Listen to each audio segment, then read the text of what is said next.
Hi, everybody. Welcome back to Sports Card Connections. Today we're going to start a series on a very popular subject with collectors, the Topps Rookie All-Star teams.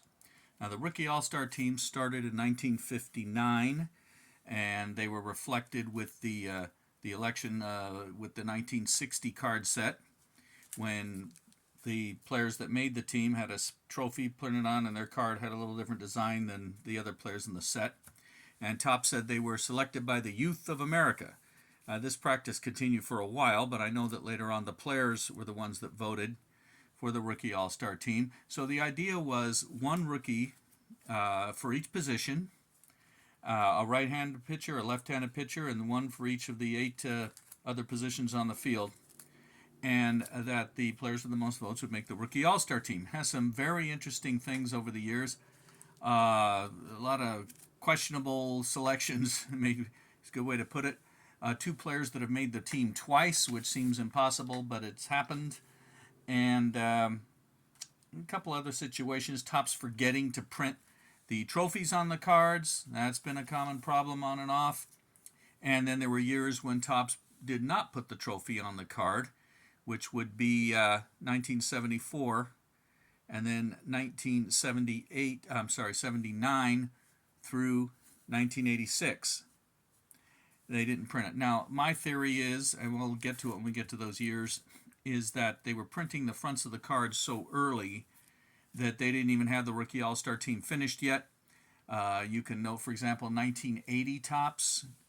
Look at a 1980 Doc Ellis. The cards with the Mets. Look at the back of the card. He never even finished 1980 with the Mets. He went to the Pirates in September. So he was already on another team during the season before. They had already printed the front. So I'm thinking that may have had something to do with why the trophies were omitted.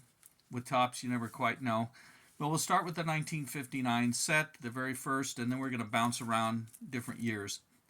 By the way, the teams that have placed the most players on the Rookie All-Star team, the number one team has placed 35 players over the years on the team, and that would be the Chicago White Sox.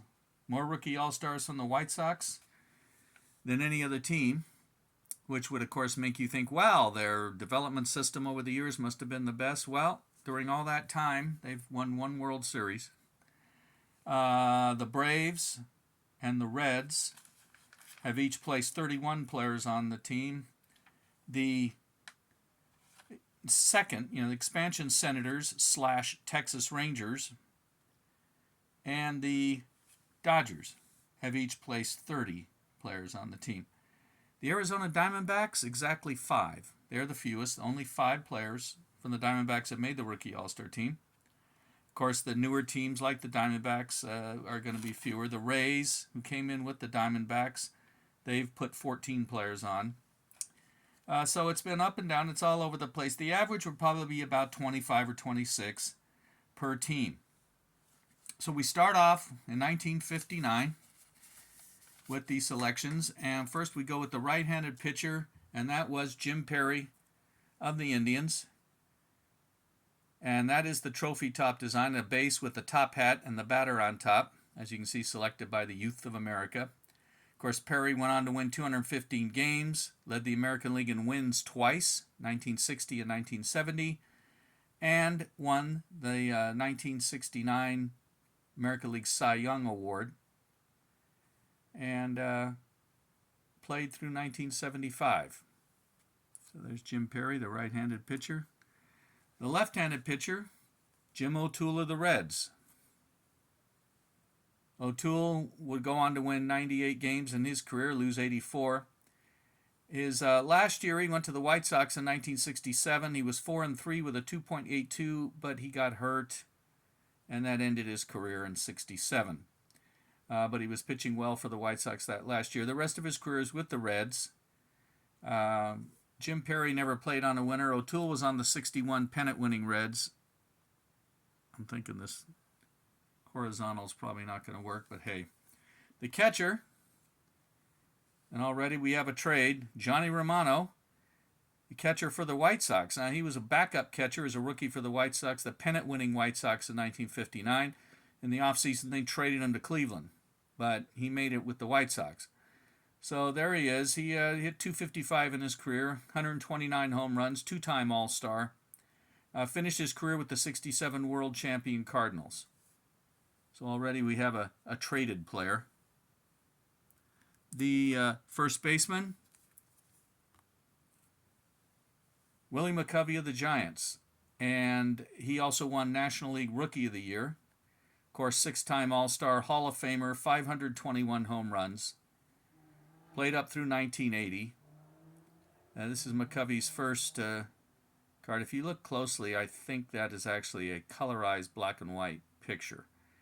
But he came up, actually, and to win Rookie of the Year and everything, he only played in 52 games. But he was so dominant, hitting 354 with 13 homers. Look at his first 4 days in the major leagues. July 30th, first major league game, 4 for 4 against the Phillies. The next day, eighth inning single beats the Pirates. The next day, 2 doubles and a single to beat the Pirates again.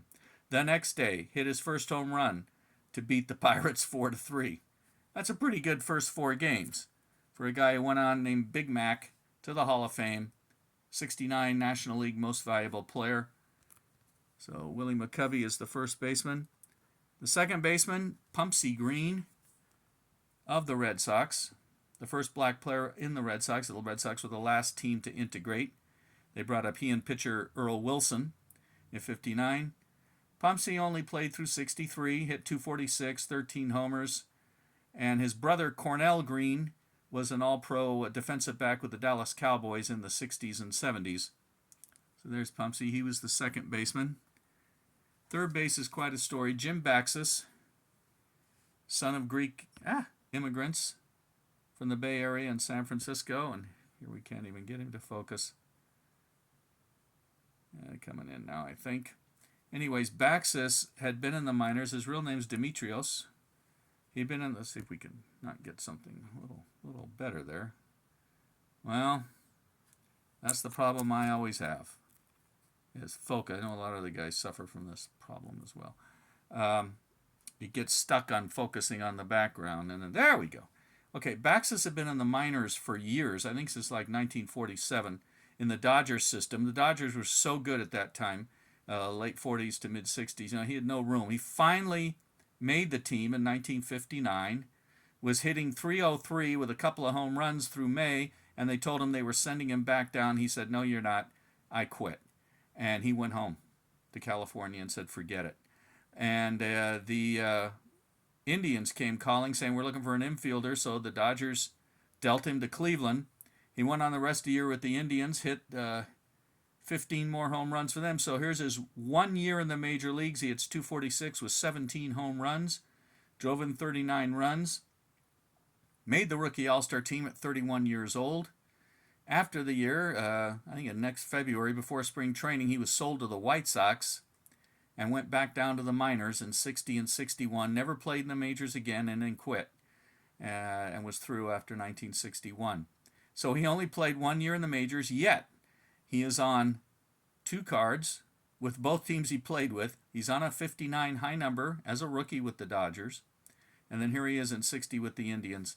So Jim Baxis is kind of a weird story. 1 year in the majors, made the rookie all-star team, and then ended up not even being able to get on a roster. I mean, 17 home runs and nobody wanted him, so I thought that was kind of bizarre, but there we go. That's Jim Baxis' story. His brother Mike also played with the Athletics. Shortstop, we have Joe Coppy of the Phillies. There we go. Had a good rookie year with 236 and 19 home. Well, actually, I'm glancing at my notes. That's his career, 236, 19 home runs. But he had a good rookie year with the Phillies. 126 games. The Phillies were not good at that time. He had 261.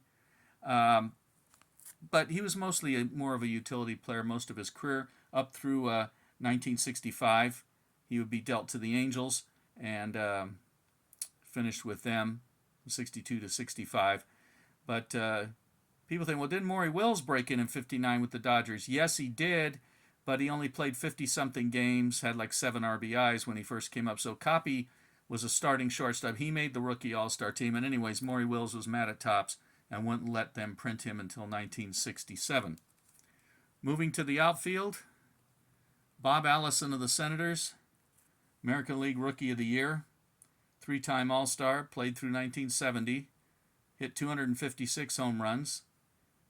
The Senators were actually building a pretty good team when they moved to Minnesota, which eventually became the 1965 pennant-winning Twins.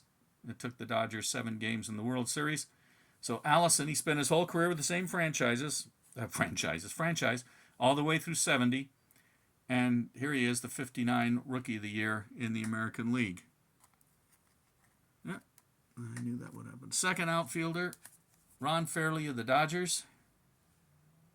Fairley came out of USC, made the Dodgers in 1958, played a few games, and then 59 he stuck with the team and ended up playing all the way through 1978.